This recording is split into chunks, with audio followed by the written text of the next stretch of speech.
Okay, I figured out what it's doing. What are all the, like, well, I guess you have space for more lines. Yeah, there's space for 4 lines, and then it can have. There's an extender that can go on the top that adds 2 more. Mm-hmm. What is LR?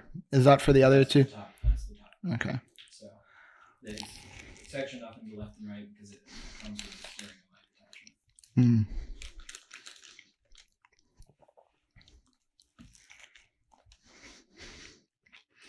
Yeah, and then the switches are just limiters. Hmm. So.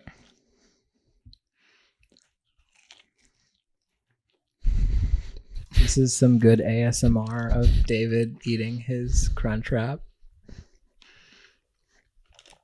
You better not start the podcast here, where it's just me eating for like 5 minutes. It's only been 3. Is it even recording now right now? It is, yeah. Because I just wanted to start while I get things set up. I won't include probably any of this, but definitely not most of it.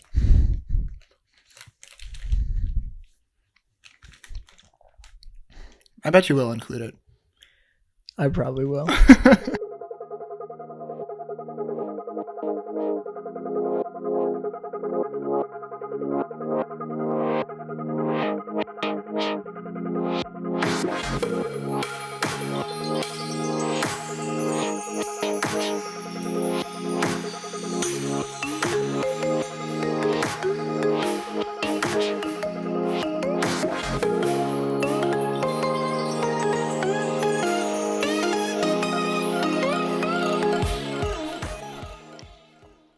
I wonder if there's like ASMR porn, where it's just recordings of sex, like audio recordings. Probably. Why wouldn't there be? I don't know. They talk about that on Cody Co's podcast because they just randomly do porn noises sometimes. They'll just like start moaning.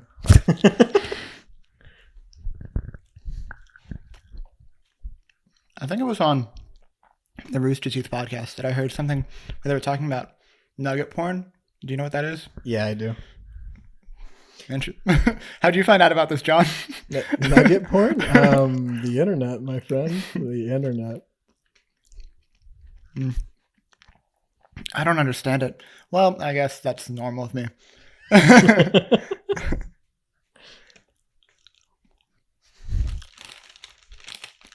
Like that there are people that are like, you know what really turned me on? If you didn't have arms or legs. The internet is a really strange place, full of lots of very strange people, and some of them are also vile. So, I'm not gonna eat the taco. I'll wait.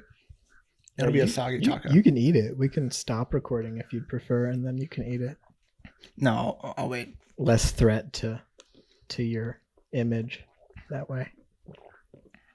That is really good. What? That sounds really cool. You drinking? I don't know why it's picking it up so well.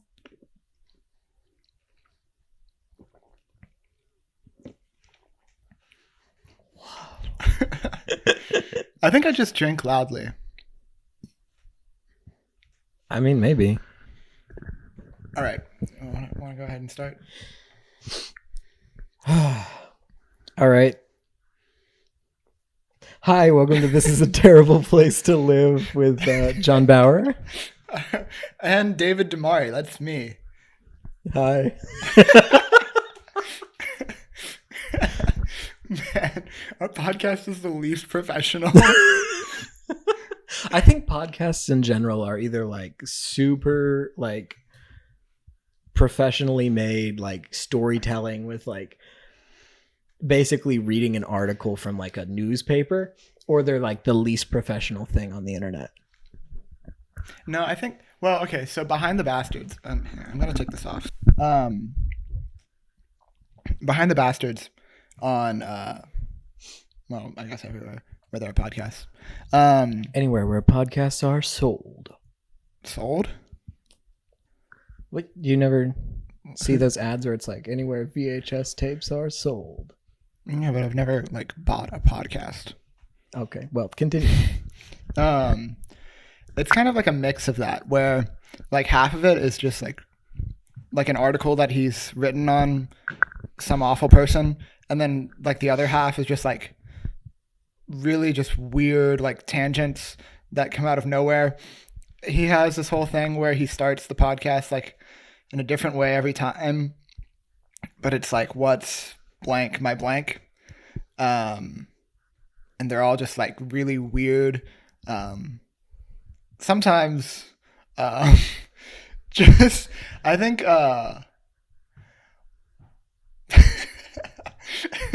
is that picking up? What? There's someone playing like basketball, it sounds like, next to your window. Oh, no, I couldn't even hear it. Okay. Now I sound like a crazy person who's having delusions about basketball. This story was going nowhere. We're good at podcasts. So yeah, but it's like half and half. Would you prefer that I start over and be more professional? No. That would be Hi, welcome to disingenuous. This Is a Terrible Place to Live. We're with gonna your leave this hosts, in. John Bauer and David Damari. Today we're discussing We Don't Know Because We Don't Make Any Plans. Well, I do have a few things that I'd planned. Oh, okay. In that case, shoot. Okay. First off, I planned this today, so it's not very much planning. I planned this on the way over here. Well, they don't have to know that. Well, it's gonna come up in the story. So before I came here to John's house to record this, I went to run some errands since I'm about to move to Ireland for a long period of time. And I needed to pick up one of those RFI like wallets so that people don't steal my card information when I'm traveling. To protect the magnetic strip in your card. Yeah. So my first thought was, okay, where would sell that? Probably Fry's. It's a giant electronics store. They should have that, right? Yeah, I'd assume. Although they're closing. No, they were open. Oh, okay. Yeah. They're closing? That makes sense. So I'd never been into Fry's before. Wait, really? You've never been in a Fry's before? Correct. That's really weird. And it was an experience. I've been missing out. Fry's is amazing. Fry's is really cool, but they're closing now, so you're a little late to the party. It's the worst, but it's amazing. So I'd heard numerous times, mostly from Josh, that Fry's has the best milkshakes. I don't think I've ever gotten food at Fry's because their cafe is really expensive.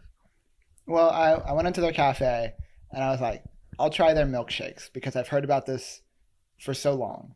Right. So I went in and I was like, hey, I'd like a chocolate milkshake. He's like, we're out of milk. I was like, oh, okay. He was just like really mean about it too. He like looked at me like I should have known. He was like, how dare you? Their cafe is always kind of like, every time I've been in there, it's been like, they're kind of, it's almost as if they're like, why are you here? What are you doing here? Get the fuck out. That's the sense I got from every employee at Fry's. Yeah, it's a pretty hostile environment. So, as you know, or anyone who's been to Fry's will know, Fry's is gigantic. And I was like looking for one very specific item in this giant store. So I ended up just like walking around Fry's for a good 45 minutes. And it was so much fun. They sell records there. I didn't know that. They have Alpocalypse by Weird Al on vinyl. I seriously thought about buying it because that's a great album. And they had 20 One Direction albums on vinyl. Whoa. And those were like the only vinyl they sold. What, like 20 different albums or just like 20 copies of Oh My My? About 10 of them were the same album.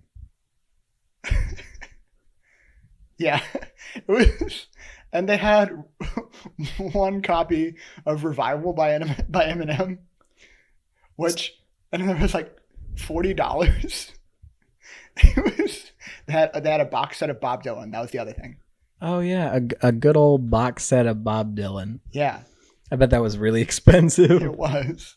They apparently Fry's sells everything. I didn't know that because the name was Fry's Electronics. I assumed it was an electronics store. I was wrong. They had just a stack of mattresses on the ground. Yeah, they sell appliances and beds, and they sell instruments. Okay, so eventually, after searching the store for a long time, I went to an employee and I was like, "Do you sell RFI protective wallets for cards?" And the guy says, "I don't know." Of course he doesn't. It's too big of a store to know. So then he's on the computer for like 10 minutes, like looking for it. I'm just standing there. He's not saying anything to me. And then he goes, "If we do have it, it'll be on either aisle 26 or 25. So I go over there, and he has sent me to something I didn't know any store had, which is their section of 5 aisles that is entirely filled with made-for-TV products. Oh yeah, Walgreens has that too. I didn't know this was a thing. Yeah. It was so fun. There was one aisle that was just like cooking products, you know? I was just looking at them for so long. And I found 2 wallets. One was a wallet that was quick card wallet where it has a string on one end of it that you pull, and then it shoots out all of your cards at once and like a little arm. And I think you're supposed to keep it like on your belt like a holster so you can have like a quick draw for cards. Like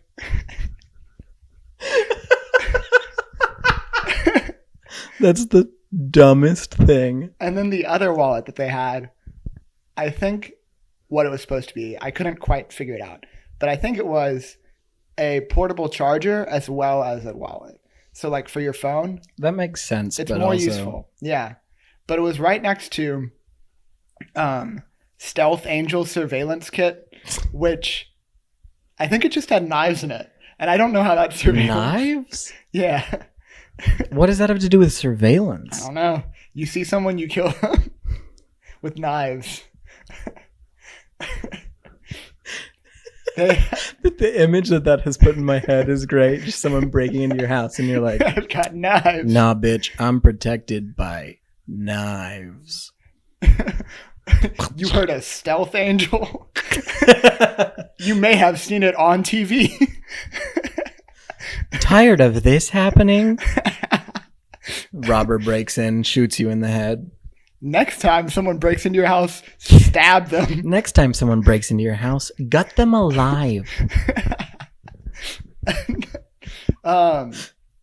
So I went through all of that, and then I was like, I'm having fun here. I'm going to stay for a little while longer. So I looked at their selection of DVDs and Blu-rays, and their selection was weird.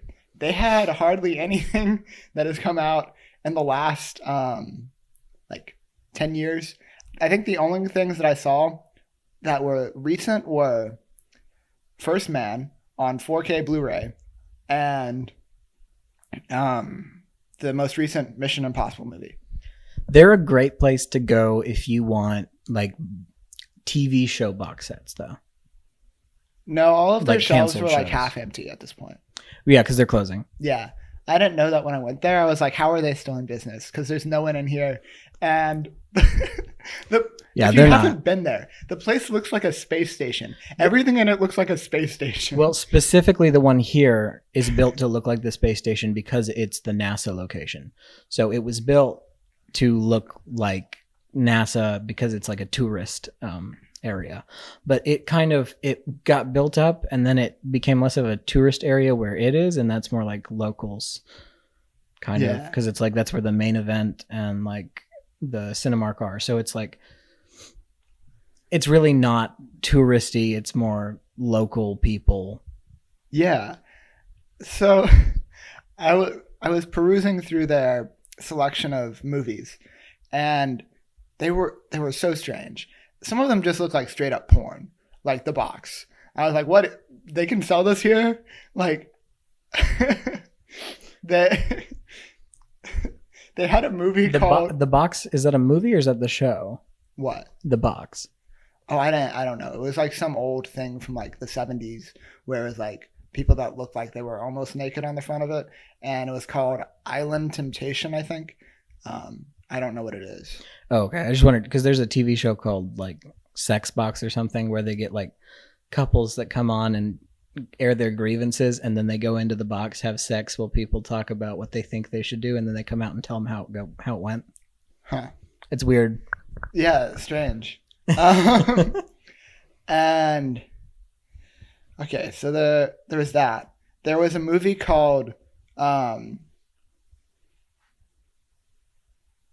Black Mama, White Mama, with two people on the front, both of which had afros, and they were like, it looked like a weird spy movie that was like racially kind of iffy. Are these like all old or like? Yeah, pretty much everything they had there was super old. Can you hold your mic a little bit closer? Yeah, so I sorry. Can turn you down a bit because you've got a lot of fuzz in the background. Probably a little closer still. Okay. Yeah, like that. So yeah, they had a bunch of just random stuff there, which was really fun to look through. I think the most confusing thing was finding the mattresses on the floor. I was like, why do they sell mattresses? They have a whole section of children's toys. Yeah, they have an entire section devoted to like RC vehicles and whatnot. That's what it started as, and then it just devolved into being kids' toys. Yeah. And it's just like random stuff. It used to be like some of them were video game related, and then some of them were like RC stuff, and then it was like some of them are also just like popular toys, and now it's just like a toy section. They had an old game that I didn't know existed that is in the same series as like my favorite game ever, and like this old like PlayStation game was like for $60. It was from like early 2000s. I'm like, what? Like what? Like PlayStation like 3 or like 2 or? Well, it's like a remastered version for PS4. Oh, okay. Yeah. Well, that makes a little bit more sense, but still. It was really weird because I didn't know this game existed. And it's in the same series as my favorite game ever. So I would have thought it existed, but it looked like the worst possible game in the series. And it's selling for more than like the most recent one that came out last year. Wait, what game? Valkyria. Oh, okay. Yeah. Is this the thing we talked about last time? Did we? We talked about a game series when you hung out last time when we weren't recording. Oh yeah, yeah, it's that. Okay, yeah. But this one looked really bad. Like it didn't look fun. But it's more expensive than all of the other ones That's so weird. that are much more recent and good. So I don't know. I was just confused by Fry's. I had no idea what it was, and It used to be when it started, Fry's was not even consumer electronics. It was like parts and stuff for people who like worked on computers and like people who like to make their own hardware and whatnot. And they slowly started adding like consumer electronics and then like computers and stuff, and then they added like sound systems, and like when Sears was big they added like the washer and dryer and fridge section. yeah. And then like they added all the entertainment stuff like DVDs and stuff. They had an entire RC section right from the very beginning, because like RC enthusiasts would go there for stuff, and then that devolved into toys, and the consumer electronics kind of took over the store, but the people who went to Fry's weren't consumers, so they didn't get any traffic. The people who went to Fry's were the people who started going because they did like their own building stuff and like getting tools and whatnot, and they just kind of outgrew their original base of customers. I think why they have no customers is because they named it Fry's Electronics. It should be like Fry's Random Shit, because that's like what it is. I think also like they kind of got in trouble a couple of times for doing like shady stuff with their employees, because like most of their employees get commission, but they also price match, and if you price match, that comes out of the employee's commission, not the actual like price the company gets paid. So like they have salesmen selling like laptops and whatnot. Oh. And so they'll get commission and a lower salary for that. And then if you price match to a lower price, instead of cutting it from like what the company makes, they cut it from the salesman's income. Oh, wow. Yeah. A couple of people we know worked there for a while and got really fed up with them. Oh, that's... Man, I found out about a lot of stuff today. So yeah, I went to Fry's. I had the time of my life. I would recommend that everyone goes there. Save Fry's. Save Fry's. Yeah. From dying. You can either go to Fry's Electronics and try and save it from going out of business, or next time you get French fries, just keep a few for later. Save them. Save the fries or eat them now. Yeah. So after I went to Fry's, I was like, okay, I need to go to get some food before I go to the podcast. So I ended up going into Taco Bell. I was inside and I ordered, and the employee was like, "What's your name?" I told him my name. I wasn't doing any of the funny stuff that I mentioned last time because I was in a hurry. And he was like, "For here to go." I said, "To go." And he says, "All right." I go, I sit down, get my drink, all that. I'm waiting. And then he calls my name. He says, "David." I go up. And then it's not in a bag. None of the stuff is in a bag. And I was like, "Oh, I ordered this to go." I was like, "Hey, can you give me like a bag? Because I wanted this to go." And he goes, "Oh, okay." And he says it like that too. And I'm like, "What?" So then he gets me a bag. And I start putting the stuff in it. I'm like, "Wait, this isn't what I ordered. I'd ordered a Crunchwrap Supreme, and this was like some chalupa thing." And I'm like, "Hey, this isn't my order." And then he just shakes his head at me. I'm like, "Wait, you knew it wasn't my order, but you called my name and were letting me put it in a bag and leave." And then he's just like out of it, shaking his head at me. And I'm like, "What?" Those guys are always high. And then he just starts going, Rob, but like really quietly. And I'm like, "What?" And then Rob is sitting on the other side of the restaurant, and he doesn't hear him until he said Rob like 10 times. And I'm like, "What is going on?" And then after that, right after that, I take all the stuff out of the bag, and then Rob comes up and he's like looking at the guy, and he's like, "Why is this guy touching all my food?" And I'm like, "He told me it was my order." It was weird. So then I go sit down, and then right after that, they're like, "David." I'm like, "Oh, okay." Yeah, it was weird. I don't.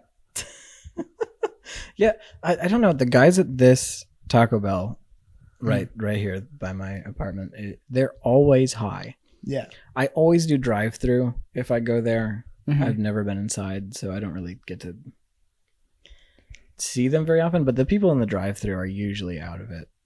Yeah. The Burger King on the other side here, right there. Yeah. That lady is always like full grouch. Like she was pissed for no reason. Like I ordered 2 things and drove up, and then she was like, I don't know, she was really bitchy. And I was like, "Man, I hope you have a better day, because every time I've been here, you are just mad." No, that's how I feel like everyone who has ever worked at Sonic is. People at Sonic are just mean to me always. I don't know if I've ever had a good experience with a Sonic employee. Yeah. And I used to know someone who worked at a Sonic for like 5 years. Wow. And when they started, they were like always talking about how much they love Sonic and like Sonic culture. And I was like, that's weird. And then when they left, they were like, "Fuck Sonic. Sonic's the stupidest place. They're the worst. They're terrible management. Everybody sucks. I was just like, that's a real shift there, buddy. It was weird. One time I went to Sonic with Zion, and so we were in my car, and she had taken my phone, and like we were like playing around, like she had taken it and like put it on the other side of the car, and I was like trying to get back. So I was like reaching over her, and then the Sonic employee like comes up to the window, and she just looks super disapproving. I think she thought I was like assaulting Zion or something. Because I was reaching across her, and like she was like trying to push me off because she was trying to keep my phone from me. Right. So it just kind of looked awkward. It looked so bad. And I was like, man, I understand why this woman hates me now, but like, it's not.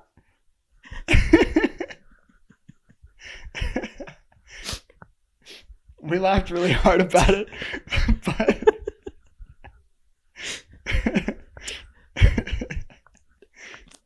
yeah. There were when I worked drive-through window, there were so many awkward things. I don't even remember half of them, but yeah, people are just awkward in drive-throughs. Well, I do it on purpose, as we talked about last time. Yeah. But like, I mean, just like seeing like half of a conversation is just always awkward. Like people will pull in right as they're like talking about something like, I don't know, not even political, but just like a little bit like touchy, and then like they'll be like in the middle of a sentence and you're like, I have no idea what preceded this comment, but that on its own is just bad. It's like, I'm sure you're a wonderful human or not, but that's that statement does not reflect good vibes at all. All right, time for topic number 2. Topic number 2. Under the Silver Lake. I watched that. Yes.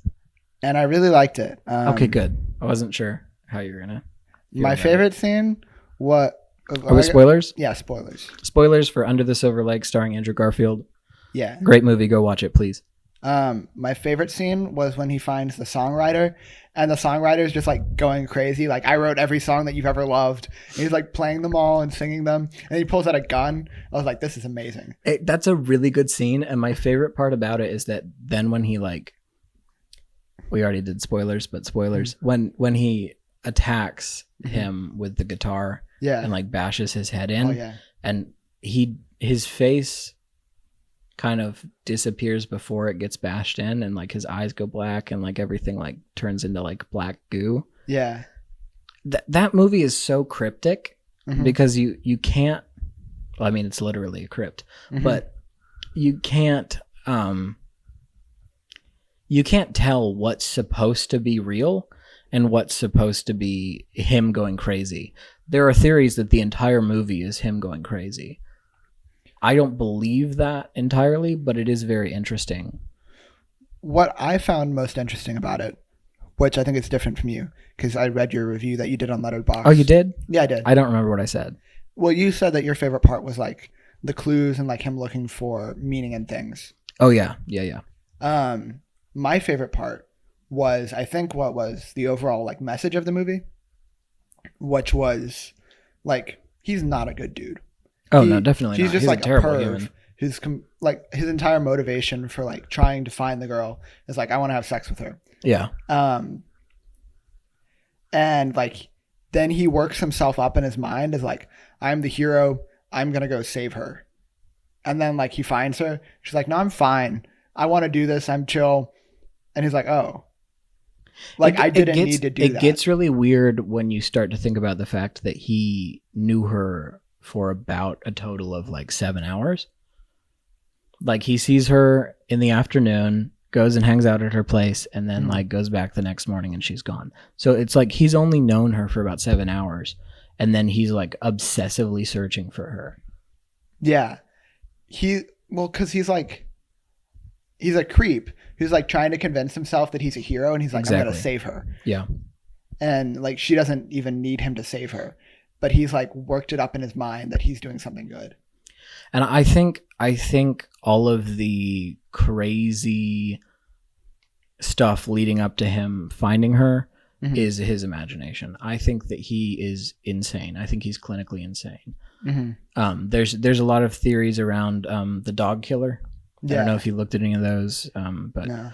the majority of people in like the subreddit that discusses the movie, which they overanalyzed it to death, but the majority of people that like have theories about it think that he is the dog killer. And that would have been my original guess, because like that squirrel just like dies in front of him in the beginning, and there's nobody above him to like drop it. Yeah. So that my original theory was that, but then the more recently someone was like, I don't think the dog killer even exists. Like the dog killer is this like hyper media portrayal of like someone had their dog killed in a grotesque way, and then a bunch of animals disappeared. Mhm. Like animals started going, like getting lost, and like lots of signs were being posted because there's coyotes, and the media took it and was like, there's a dog killer on the loose. Like, Mhm. like one instance hyper extended by the media into this fear mongering thing, which goes along kind of with the plot of things being blown out of control, things that you don't understand having deeper meaning and being like blown out of control by the people who are controlling your life, basically. Yeah. There was so much in that movie. I'm looking forward to seeing it again. People like to point out that Jesus and the Brides of Dracula, Mhm. when he talks to Jesus, Jesus is full of shit. He's literally sitting on the toilet Mhm. full of shit, Wow. which I think is really stupid, but it's kind of funny. I'm trying to remember more because I had a lot of thoughts on it.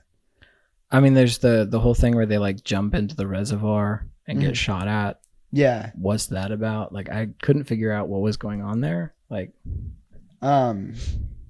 did they actually get shot at, and then they don't pursue it any further, and that girl's just dead, and nobody brings it up, and I don't know. the owl lady. Yeah, that was one thing that I was like, what does this have?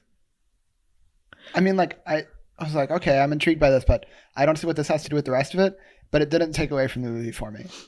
The owl lady, her mythos is that she contractually owns anyone who deals in money because it has her signature. Yes. And Sam does have money, and he uses it. Mm-hmm. But the idea, I guess, is that he doesn't use it, like he's not greedy about it, which is why she spares him. My question is, why is she there at all? Yeah, and where does she know. go? Does she exist? What the fuck? Like, she kills the I dude. think it plays into, well, actually, we don't see her kill the dude, do we? she's at that house. We just see her in the house. We don't see her kill the dude. Right. And they said it was a suicide. So possibly, and that was her whole thing, was that she makes it look like a suicide or something like that. Yeah. So possibly she showed up, he saw her and killed himself. I don't know. Yeah, it was. There's so much of it that I don't understand, but I had a really good time watching it. And there was some stuff that I was like, oh, I see what you did there. It's one of those films where you sit through a whole bunch of nonsense and go, wow, I don't fucking get shit, but this is cool. Like, Yeah. like the code that is strung throughout like the movie Mm-hmm. leads to like an app called What 3 Words, where you find a location using 3 different words, and it's like a unique location. And like the dolls next to the TV have code words next to them, and they go in a certain order. And if you do that, What 3 Words takes you to a place in California, Colorado, somewhere where there's like a mountain next to it's a little ways away from, but close to a ravine that has the same name as the director. Whoa. Yeah. Yeah. People still aren't sure if that's actually the clue, though. People think that there's more to it, like there's something there and people need to go there and no one has, but like I'm pretty certain it's just the director's name. I really appreciate that the movie is like making people do the kinds of things that the character did. Yeah. That they're like, oh, there's got to be a deeper meaning here, and they're just like this picking it apart. Gee, I don't even remember like the whole story anymore. It's only been like a month since I watched it. When I first started it, I was like, do I even want to watch this? Because it just starts gross. Like the whole thing is like weird. Like he's just like a pervert watching his neighbor like feed her birds. Oh, and then he goes over there. Yeah, he has sex with her at the end. And what did the bird say? Did you catch what the bird says? Oh, I forget what it was. At the end, I was like, oh, I understand what the bird's saying. I don't remember what it was anymore. I forget, yeah. Also, is that girl that he's hooking up with at the beginning, is that his girlfriend? Because he cheats on her so much if she is. I think they're friends with benefits. Oh, okay. I was confused by that. I was like, what is happening? Because she's like in and out all the time and like going from gig to gig. And she shows up at one point in like some scantily clad thing. I think she was supposed to be like an aspiring actress that he just like knew. Huh. It's such a weird, eclectic movie. I don't even know what. Yeah. There's like color codes in the movie with like green having to do with like his clues and whatnot. Like it's so. And then there's the Hobo King. Oh yeah. Yeah. The Hobo King. That was weird. Some people think that he is Sam. Whoa. Because they have a similar voice. And people that's a stretch. I know. That's what I'm saying. The subreddit has analyzed that film to death. Man. Yeah, I think we should stop talking about this because we've gone into a lot of depth on a movie that probably none of our audience has seen. It's so good though. In such a weird it. way. Watch it for real. And okay, what was the other movie? Oh yeah, I watched The Perks of Being a Wallflower last night, and I really liked it. It was good. I've never seen it. It has Paul Rudd in it. Surprisingly, I was like, oh, Paul Rudd. Yo, what's up, dude? Yeah. Is it a comedy? No, I'd say it's a drama. It has like funny parts in it. Because like I can't imagine Paul Rudd in anything but a comedy at the moment. He plays like the cool teacher in like the teenager movie. Okay. Yeah. He is to this movie what Woody Harrelson is to The Edge of 17. Oh, okay, gotcha. Except he's not at all like Woody Harrelson. I mean, it's Paul Rudd, so I wouldn't have guessed that he's like Woody Harrelson. That'd be a twist if he was. I'd be very happy to see. The twist is they are the same person. Whoa. Because Paul Rudd never ages, and then he's just like feeding off Woody Harrelson's life force. He's just like, he's like a vampire. Paul Rudd's a vampire. That's the moral of the story. He's a reanimated body with no spirit, and he's pulling the spirit from Woody Harrelson. Yeah. Whoa. We got off topic there. Oh, well, I don't want to spoil it because there's like something at the end that is very important to the plot that's actually what I'd wanted to talk about. I didn't realize that I couldn't talk about that. Although, I will say, there was one character in it that I hadn't seen her in anything, or so I thought, until I was looking at the cast for that movie. I found out that one of the characters in it, also the only other thing I'd seen her in, was Over the Garden Wall playing a bluebird. Oh, okay. Yeah. That's cool. Just like a tie-in to like something that you really like. Yeah, it was like, whoa, she plays my favorite character in my favorite show. That is cool. That's cool. Yeah. Although she plays my least favorite character in this movie. Yeah. Not that she does a bad job. You watch the movie. So then next podcast we can talk about it. All right. Is it on streaming services or did you We rented it. rent it? Okay. Yeah. I can do that. Or buy it. I'd say it's worth it. If you were able to stay today, I was going to suggest we watch UHF by Weird Al, but since you're not, Unfortunately. you should watch Weird Al's movie UHF. As I said, I think before. No, that was during the podcast. I really, really thought about buying his record, Apocalypse. Yeah, you did mention. That's what made me think of it again. But I was considering. Yeah. Because it's a good movie. It's really funny, and even the jokes that don't age well still are funny. Like Weird Al is honestly just the greatest because he's such a funny guy, but also he just seems super nice. Like if you watch any interview with him, he's just like a genuine, like really nice guy, you know?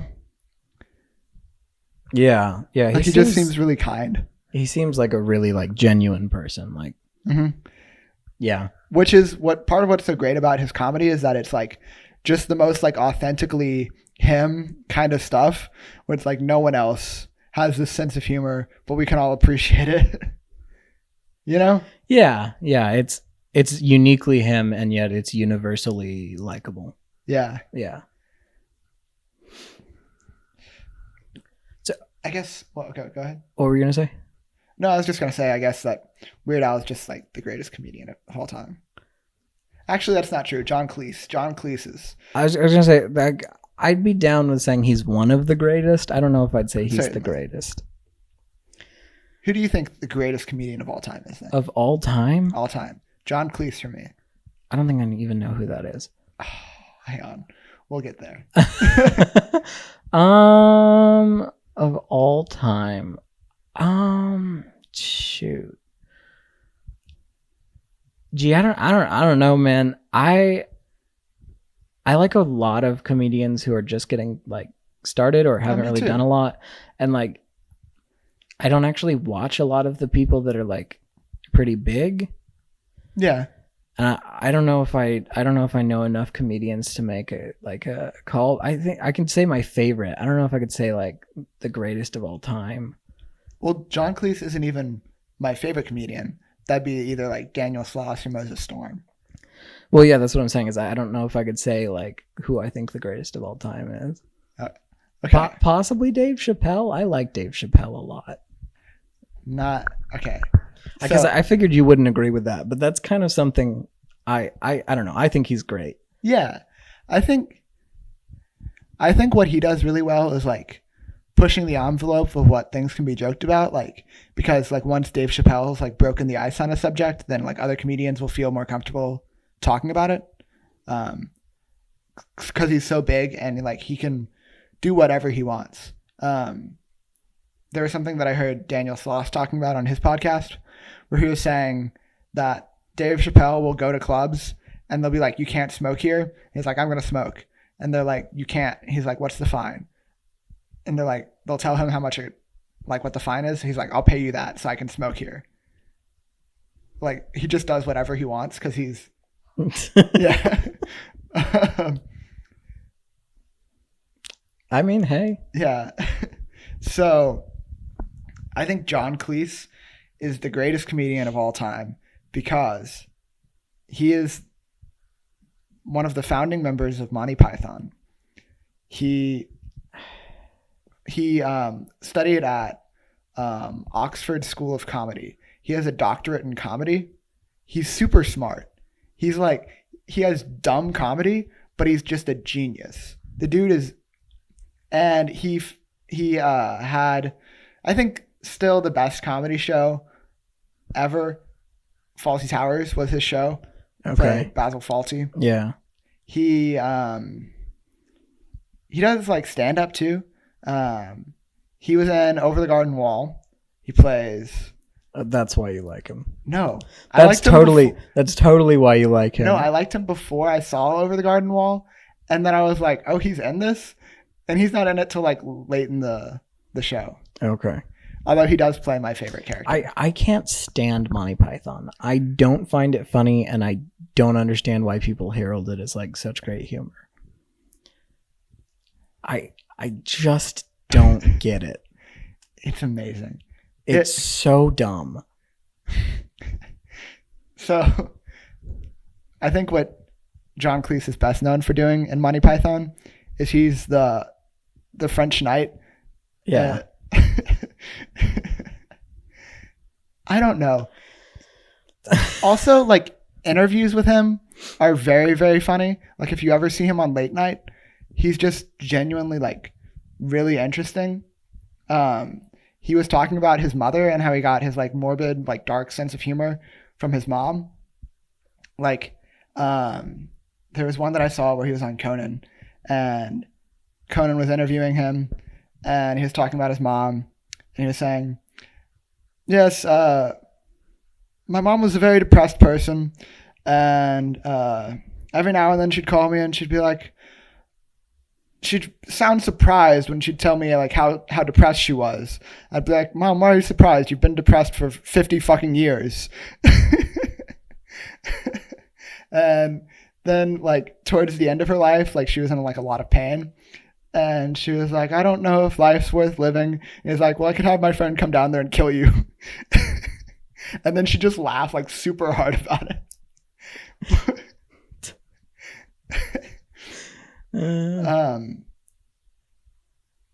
I tend to like people outside of their like outside of their I don't know, not their work, but like their art, even if I don't like their art. Like some people are genuinely funny people but create stuff that I just don't find funny. Like I guess I think Kevin Hart is a really genuinely funny guy, but I can't stand almost anything he does. His stand-up is okay. His movies are so bad. But he's really quite funny when he does like interviews and stuff. Like I think he's a genuinely funny guy. Recently I found out that John Mulaney like had a TV show called Mulaney. I didn't know about that. I didn't know that. Yeah, it ran for one season and got horrible reviews. Wow. Yeah. I'm surprised he hasn't done stand-up about it, because you could poke so much fun at yourself for having like a horribly reviewed TV show that no one liked and got taken off air. I think he's a little bit self-conscious of like his image and feels a little bit like, I've heard some of his interviews and he often comes across like he kind of thinks he's not very good or like people don't like him. I think maybe he's a bit insecure. Which is weird because he's like probably the most popular comedian right now. Absolutely. He's like the internet's favorite comedian. Yeah. For like the past, I don't know, year and a half now. I don't understand it. Like, so I was like looking at, I was like, whoa. Because who was in it? The girl from who was in SNL, Nassim Pedrad. Shoot, I don't know. Do you know who that is? No, I don't. I don't watch SNL. So. Well, she was in something else that I saw recently, and I was like, "Oh, that's her." I didn't know she was in this. I was like, "What else was she in?" And I was like, "Oh, she was in the show Mulaney, starring John Mulaney." Interesting. Most of the reviews that I read for it describes it as a ripoff of Seinfeld, which I don't understand because Jerry Seinfeld isn't that funny. How can you have a ripoff of Seinfeld? Like Seinfeld's not even like a format. It's just dumb. I think what they were saying was that because it's about a Mulaney is about John Mulaney being a comedian basically, and that's like where there were similarities. Okay. Well, I mean, I guess, Seinfeld, Jerry Seinfeld, it's just his last name. It's about him, kind of a fictional version of him being a comedian. Yeah. So I guess it's the same premise, and it probably was kind of like a reference to Seinfeld, I'm assuming. And it was also like filmed in front of a live audience. Okay. Yeah, so they had it in like a studio where like a live audience was. Ah, yes. Nassim Pedrad. She has a very. I'm gonna cut that because I hate that I said that slightly correct, but in a white accent, and I hate that. I won't actually cut that. I just hate it. Yeah. So she was in something else, and I was like, oh. Oh, she's in Aladdin, and New Girl, and Scream Queens. She was in New Girl and The Dictator. She was in New Girl as Winston's girlfriend, I think. I've never seen New Girl. Oh, well, she's in that as Winston's girlfriend. Oh, she's in a lot of shit. Yeah. She's in The Dictator. Have you ever seen The Dictator? No. I've never seen it, but I know of it. My brother really likes to quote it all the time. Or he did for a while. He doesn't anymore. But yeah, that's weird. I'm gonna see Aladdin tonight. We're watching it tonight. That's what it was. I watched the cinema sins for the new Aladdin. I was like, oh, she's in that movie? Weird. Isn't she Jasmine? No, she plays like Jasmine's handmaiden. Okay. Yeah, okay. Which is kind of weird because she's very white looking and it doesn't make sense historically. But so is Naomi Scott, so I don't know who that is. She's Jasmine. Oh. She's British. Yeah. I mean, she's a fourth. I can't remember if it's Indian or Pakistani or. She's a fourth something, but it doesn't really matter because it's not. It's not right. I think this has probably been our worst episode of the podcast. It is a little bit boring. Yeah. I don't know why. I think it's just because we're both really busy. Like I started school and you've been like preparing for your trip. So we've just kind of been like doing less. I think I'll have lots of entertaining content when I'm in Ireland. You know, probably. Irish people are crazy. They do this. And that'll be the entire podcast for a few months. Yay. Slight racism. Woohoo. They're the same race. I know, but it's funny. It's funny racism. They're probably lighter than we are. Yay. Ethnicity jokes. We'll be like. Culture shock jokes. Woo! We'll be like, man, they're so white, and we'll get to make fun of people for being whiter than us, which I've never been able to do. Well, Greg. I can make fun of Greg. For those of you who don't know, that's my brother. He's so white. I think at this point, anyone listening is A, people we know, and B, we've mentioned him before, so. We did the whole thing. We're like, if anyone starts listening to this, what if they listen to our back catalog and they're like, who are all these random names that they keep throwing out? Like I mentioned Josh earlier. That Josh is my friend, my best friend. If you didn't know that. Here, should we give like a list of everyone in our lives? Like, shoot, okay. Just people that we've mentioned, or just like everyone? I was like, I need to make this more entertaining. Let's just list names. Let's go through a list of everyone we know. Here, I'll pull up contacts on my phone. That'll be interesting. Let's start at the beginning. Here, I was born in Jennings, Louisiana, in a hospital. My mother's name is Laurel. My grandmother's name is Barbara Newton.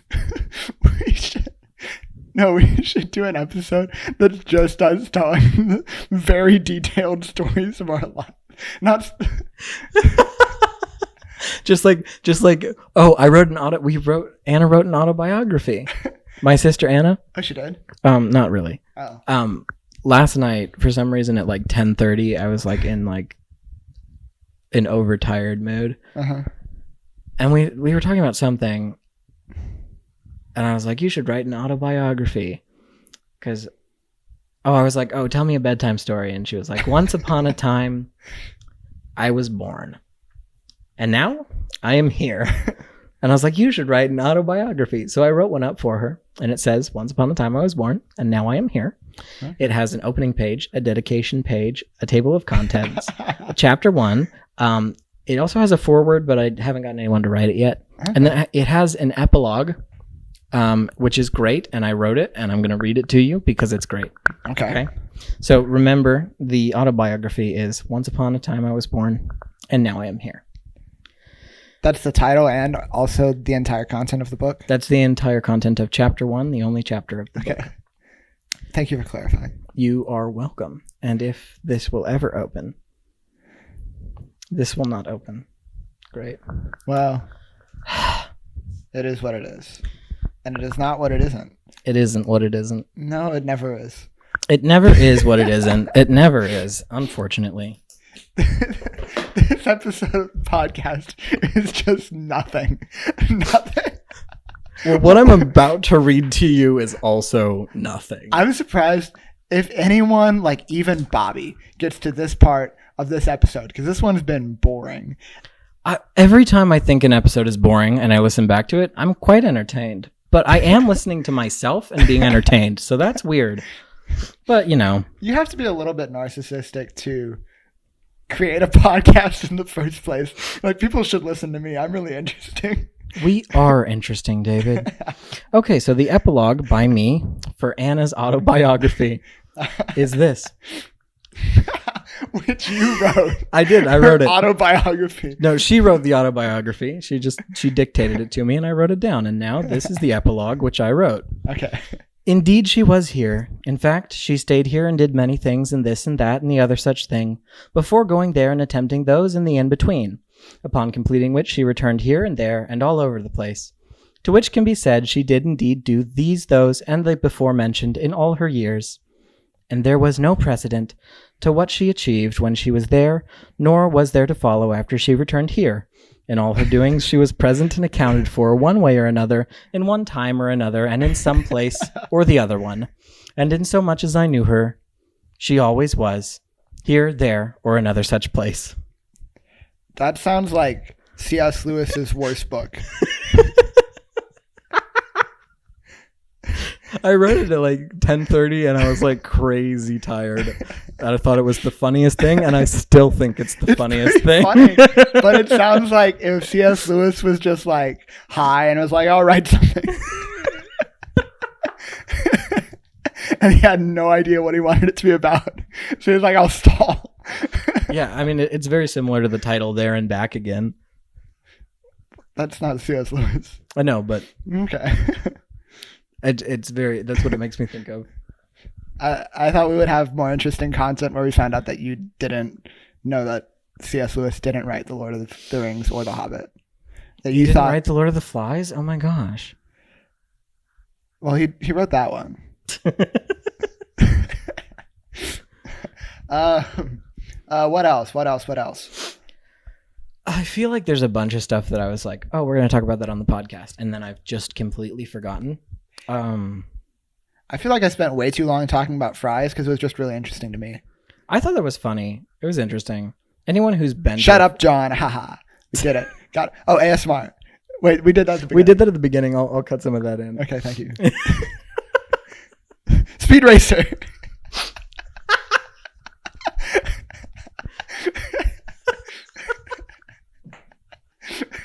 Check. We're only like 8 episodes in and we're already devolved to the point of podcasts that I listen to that are like 42 episodes long and they're like, I guess we don't know what to do anymore.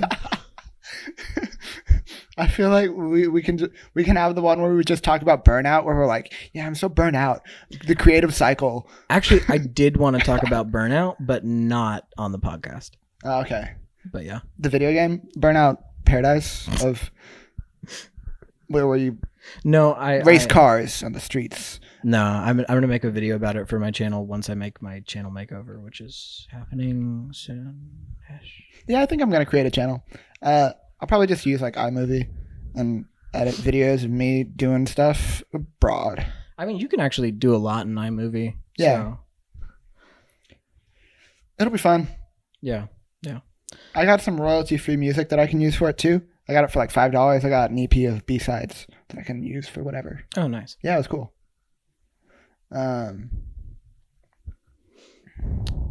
We saw Peanut Butter Falcon. Oh yeah, we saw that. That was a good movie. It was a really good movie.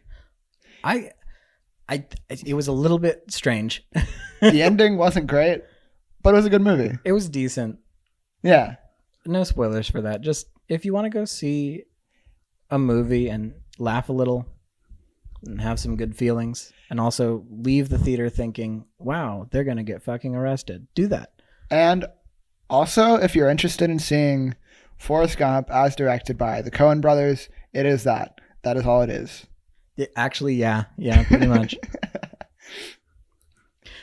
Oh, I was on Letterboxd today, going down a rabbit hole where I found out that Beatrice from Over the Garden Wall was played by a person from Perks of Being a Wallflower. Don't look up who she plays though; that'll spoil it. Okay, I won't. And so then I was like going through like my watch list. Wait, no, I was like looking to like see people who are like in my favorite movies, like the top 4 that you have on Letterboxd. And then I was like, oh. And I realized that Raising Arizona isn't even in your watch list, John. It's not in my watch list? Yeah, you don't want to watch Raising Arizona. And I'm frankly upset. It's that is my next movie I'm watching. Oh, really? Well, like, actually, my next movie is Aladdin because that's what's happening tonight. But it's the next thing on my list. I can't wait till you've seen that movie. I love it so much. I watched Oh Brother, and I started A Serious Man, but I've been listening to a podcast where they basically review and like break down all of the Coen brother movies. Okay, cool. So I've been listening to that, and when I listen to them, I like hear the plots, and I'm like, oh, that sounds really good. I need to watch that. Mm-hmm. And Raising Arizona was the first one that I was like, oh, that is awesome, and I need to go watch this. It is their best movie. It's about stealing a baby and then just justifying it the entire time. Like, well, what I got more than they can handle. They just keep saying that. There was one scene in it. Oh, okay, hang on. You're going to watch it. We'll talk about it next time. I mean, the podcast I listened to broke down basically everything. So I know the whole storyline and multiples of the jokes, including specific lines. Mm-hmm. So if you want to talk about it. No, we'll talk about it after you've seen it. Okay. What did you think of Oh Brother, Where Art Thou? I liked it. I've been quoting it since watching it pretty much all the time, or just like referencing it. I watched it with Anna, and she liked it. So you're probably picking up on quotes that I have from that I'll like, yeah. And they will not succeed due to obstacles in their way. Yes. Yeah.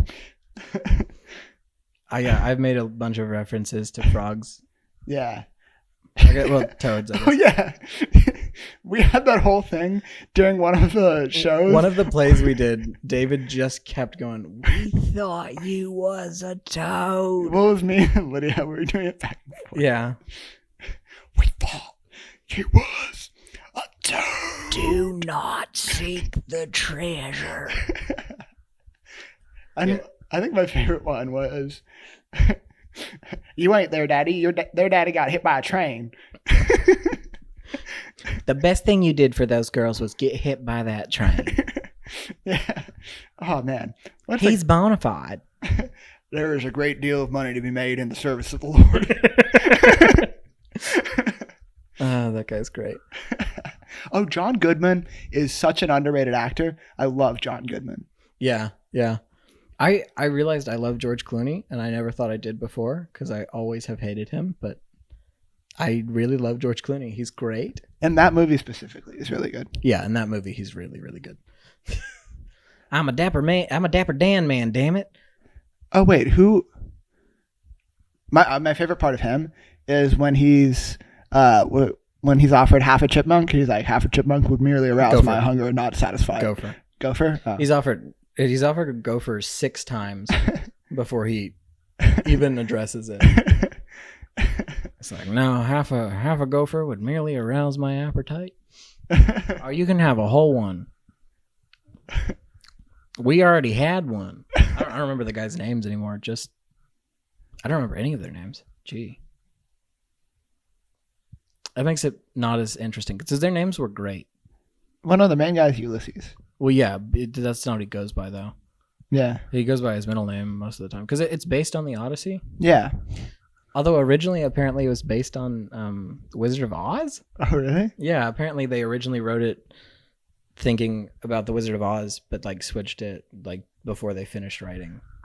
I guess there are some similarities in that, like the main characters are Ulysses is trying to get home, and he has these 2 companions with him.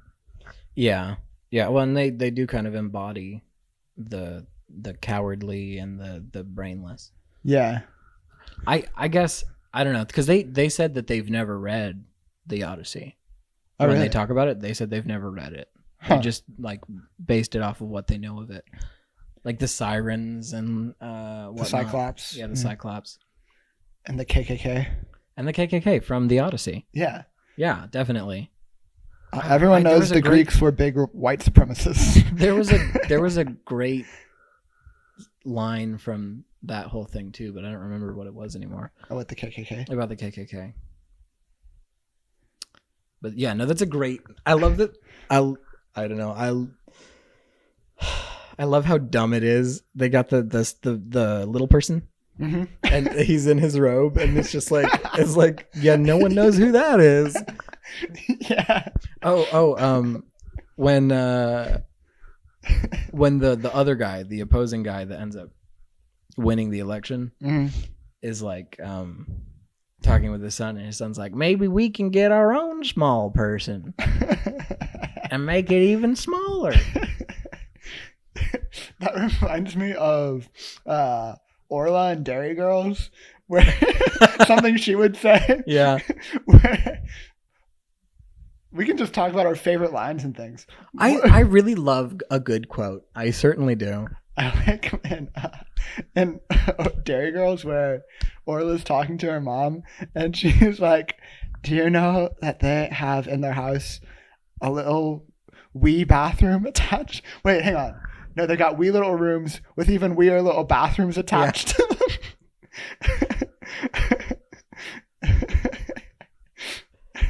Orla and her mom are like the craziest people that everyone knows someone like, but like not that extreme. Like how Orla just has like lighters on her because she doesn't smoke, just for fire.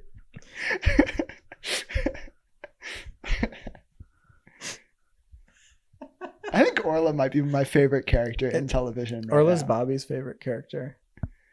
Yeah. I particularly like James. I really like James, and I really like his cousin, whatever her name is. I forget. Michelle. Michelle. I just think that they're really funny. Mm-hmm. Their back and forth is funny to me. I don't know. No, I think Orla is what carries the show, which is surprising because out of all of like the main people, she talks the least. She does the least in general. But she's always in like the background doing like random crap. You're like, what? Oh, I also really love Jerry and Jerry. Oh. Jerry and her dad's like interaction. Yeah. What's the grandpa's name? I forget his name. Joe. I like their interaction because. Oh, and Kieran, is that his name? Oh, the dude in the store. Yeah. Yeah. I liked in season 2 how he's selling the fake American flag. It's like it's the updated version.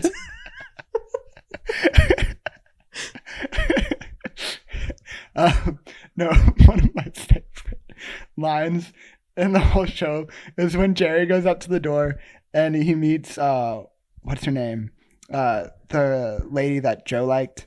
Oh yeah. And he's like, we're Mary and Jerry and we're living in Derry. And then Joe's just like, shut up, prick.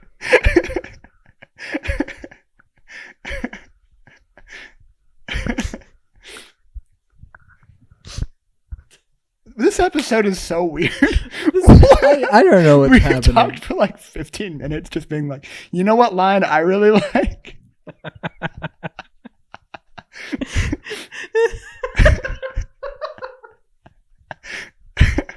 I swear.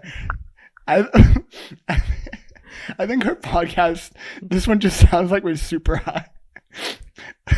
Like we haven't kept to a subject at all. I mean, you are eating Taco Bell. Yeah, we did. I did Taco Bell. You did Taco Bell. I did Taco Bell too. I did illegal Taco Bell. We both did Taco Bell before coming in. So yeah. I don't know, man. I don't know what I don't know why we're bankrupt for ideas at the moment. Yeah, I don't know either. Man. What was I gonna say? You were saying the title should be something. Oh yeah, the title should be the one where nothing happens because nothing has happened in this one. It's true. Oh, what? No. I had my last day at at Arlen's. I no longer work there. Oh yeah, because you're going away, Mhm. so you can't work there while you're gone. I tried coconut cream soda there. That's really good. Oh really? Yeah, it's amazing. Interesting. Actually. Coconut cream soda.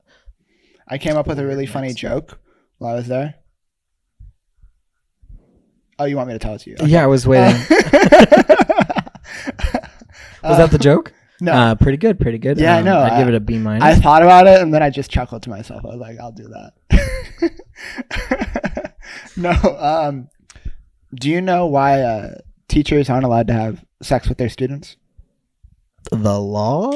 Well, it's not because of like the age difference or the power dynamic or just that it's creepy and like a conflict of interest with teachers and all that. It's because, teachers have AIDS. Oh my gosh, that's so dumb. I told it to the cashier who I was working with and she laughed really hard for a while. That's so dumb. That is bad. That's not good at all. Also, my store, my former store, they don't know how the law works, I found out. Because, well, hang on. So, now there's the new laws in Texas, which it's like, you can't buy nicotine unless you're 21. 21. Unless you were But 18. you can be grandfathered in, basically. Correct. But my store is like, no, we don't sell nicotine to anyone who's under 21. I mean, no that's matter the circumstance. easiest. That's the easiest way to deal with it, honestly. Otherwise, it gets complicated. But I mean, like, that's not the law. I know it's not the law, but they can say they won't sell to people younger than that.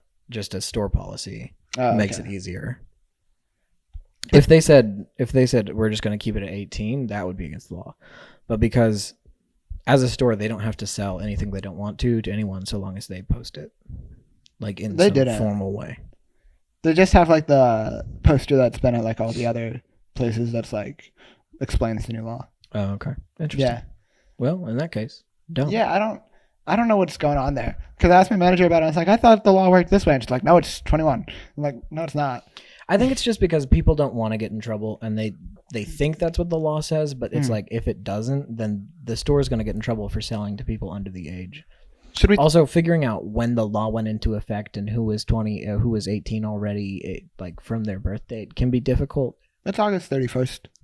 Yeah, but then people have to think about it, which is, Yeah. I mean, you would have had to think about it anyways, because yeah, because we tells- card people. you card for 18 anyway. So I don't know. I don't know. It doesn't make sense. Yeah, in general, grandfathering people in doesn't make sense. I don't understand that. I get it.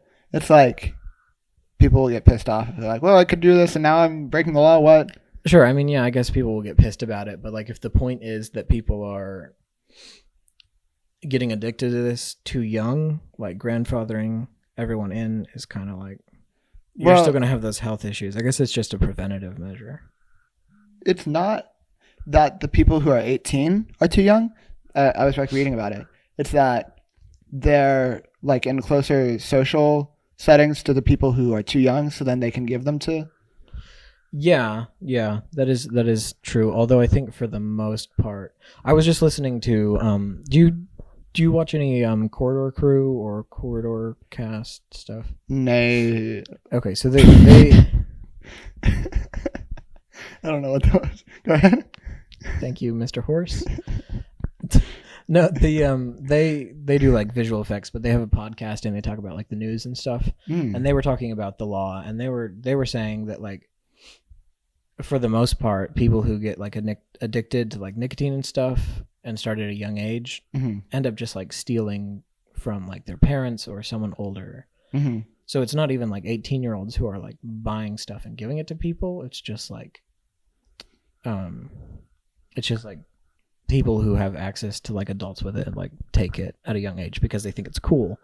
So like the real battle would be like trying to, I don't know, remove the like cool factor of like smoking, but that's never going to happen because the more you try to make something uncool, the more cool it becomes. Yeah.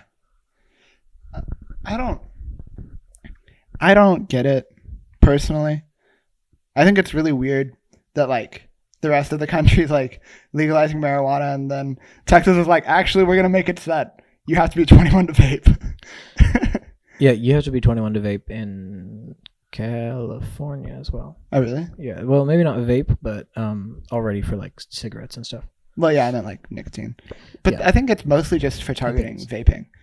Well, Specifically. they're also targeting vaping in a new law that's banning flavors Yeah, I heard about in that. California only, because there's some new form of like lung cancer that they've discovered in people who vape, but apparently, and I haven't researched this, so don't like take this as gospel truth of the matter of the fact.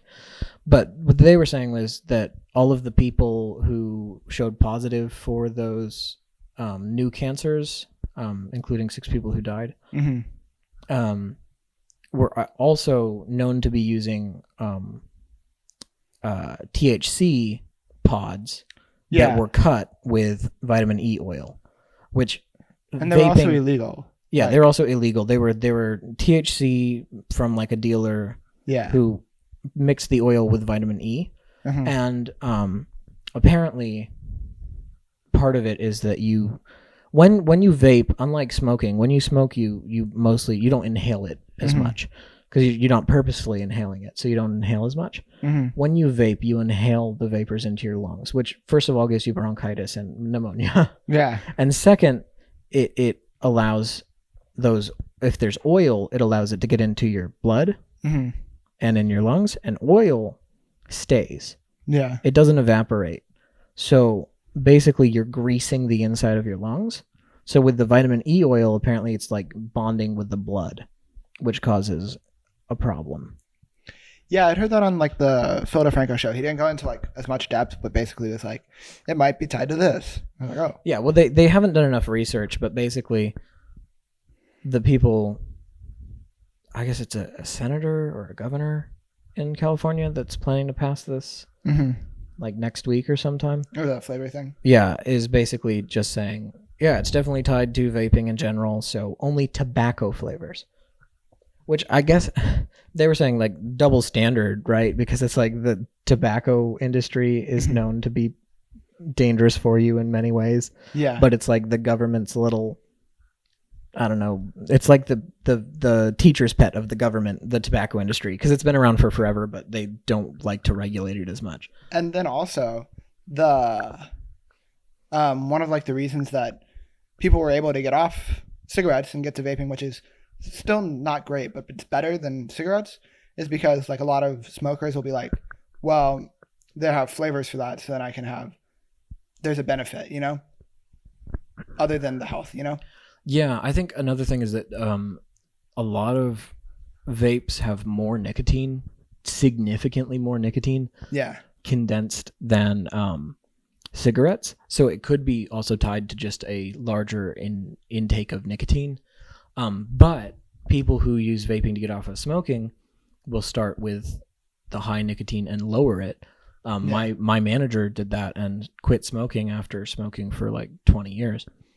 Yeah, it's... He quit in like 5 years' time by slowly reducing the amount of nicotine that he was intaking. I think that in general, vapes probably do more good than they do bad, because I think the people who would get them would probably try cigarettes if they weren't. And cigarettes are substantially worse for you. I think it was a problem that when they first like started becoming popular, like 16-year-olds could get them, and like people under the tobacco age, because people were not thinking of them as being addictive or harmful to you, and they definitely can be. And I think that if you don't smoke and don't vape, you should not start. Yeah. But I think that in general they do good because they get people away from the tobacco industry. I don't think you'll ever be able to completely remove things like smoking and vaping and excessive drinking and whatnot. It will always be there because of just the nature of people to gravitate towards things that are like off-colored somewhat, you know, like. But I think that the more that we can like limit the number of people affected by like lung cancer from that kind of thing is good, and I think that does that. Yeah. Man, this podcast has gone all over the place. We got into a serious discussion about like nicotine products, after having just done nothing for? I don't mind so much the serious conversation. I do mind trying to be funny and being really unfunny. Yeah. Which I feel like our conversation about Under the Silver Lake was neither inspirational nor serious nor funny. And I was just like, okay. Yeah. This is great. I think a quarter of this podcast is me talking about how little happened. Because I've brought it up like 5 times now. This is like much ado about nothing. Should we just stop? I mean, we are an hour 20, so we can. All right. Tune in next time for another episode of Speed Racer. Next time it'll be better, though, because I'll be in Ireland and I'll make fun of Irish people. And yeah. I'll be swamped with classes. Hell yeah. Yeah.